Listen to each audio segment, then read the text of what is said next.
இது எங்க ஏரியா. எங்க கிரவுண்ட்? சத்யா வேணா சத்யா, இவனுங்க வேணா பண்றானுங்க. இன்னைக்கு இது கிரவுண்ட் விட்டு போக சொல்லுவானுங்க, நாளைக்கு நம்ம இருக்கு எட்டு விட்டு போக சொல்லுவானுங்க. பரவாயில்லையா? அந்த கிரவுண்ட் தான் உங்களது, இந்த ஊரே எங்களது. ஸ்டூடெண்ட்ஸா இவனுங்களா? ஒருக்கி பசங்க சார் வெளியே இருக்கணும். ஏண்டா அந்த தனுஷ் படத்தை போட்டு போட்டு பாப்ப, இப்படி போய் அடி வாங்கிட்டு வந்திருக்க. அடுத்த வருஷம் ஸ்கூல் ஃபர்ஸ்ட் வருவான்னு நாங்கெல்லாம் எதிர்பார்த்துட்டு இருக்கோம். இப்ப போய் ஸ்கூல மாத்திர அது இதுன்னு சொல்றீங்க. அது சேர்க்க சரியில்லை மேடம். கம்முனு இந்த சைடு தான் எனக்கு பிடிச்சிருக்கு. இந்த யூனிஃபார்ம் எங்க இருக்கு அந்த ஸ்கூல்ல சேர்த்து விடுப்பா. எனக்கு ஒரு ஆசை இருக்காடாடா, என் புள்ளைய பெரிய ஸ்கூலா போய் சேர்த்து படிக்க வைக்கணுங்க. ரொம்ப செலவாகுனா அடுத்த வருஷம் பாத்துக்கலாமா?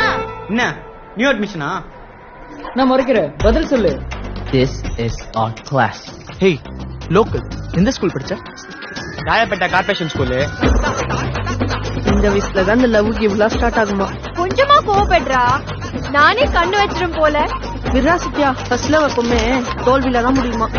Sathyamoorthy, your marks being lesser than your age. அவ பேரு பார்வதியா? உன்னை எனக்கு எவ்வளவு பிடிக்கும் அதே மாதிரி தான் இந்த பொண்ணையும் பிடிக்கும், அவ்வளவுதான். என்னாச்சு ஓட விட்டானுங்கன்னு நம்மளாம் ஓடக்கூடாது, திரும்பி நின்று அடிக்கணும். அவ இதே ஊர்ல பெரிய படிப்பு படிச்சு பெரிய வேலைக்கு போறேன்னு சொல்றான்டி. இது சொல்லதான் இவ்வளவு அவசரமா என்ன இங்க கூட்டிட்டு வந்தியா? ஆமா அது படிக்கிறோம் பையன். எல்லாம் நல்லா தான் போயிட்டு இருக்கு.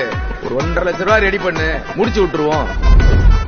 இந்த மேட்ச் ஜெயிச்சாதான் இந்த கிரவுண்ட் கிடைக்கும்னா தோங்க நினைக்க விளையாடுவோமே. நான் சொல்றேன், எந்த ஸ்கூல் உன்னை ஒதுக்க பாத்துச்சோ அந்த ஸ்கூல்ல உன்னை பாராட்டணும், தலையில தூக்கி வச்சு கொண்டாடணும்டா. நான் லோக்கல்ல முடிவு பண்றதுக்கு அவங்க யாரு?